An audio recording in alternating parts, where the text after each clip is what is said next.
Kaixo, Mai Ezurrutia Parra naiz, argazkilari eta argazkigintza irakaslea naiz. Argazkigintzan esango nuke nire referentea ez dela bakarra, baizik eta nirekin aldatuz joan dela, baina azken boladan esango nuke Rinko Kawauchi argazkilari japoniarra izan leikela. Todo pasa por algo, esango nintzatekela.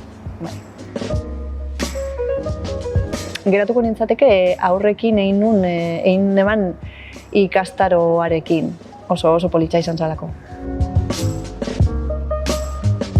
Bi aukeratuko nituzke, lehenengoa nire ama, Mari Nieves Parra Valiente, eta bigarrena nire laguna Ane Landeta. Lehenengoa ama aurrera iteko dekon indarragatik, eta Ane bigarrena borrokalari hutsa dalako. Eta asko maite ditu dalako biak.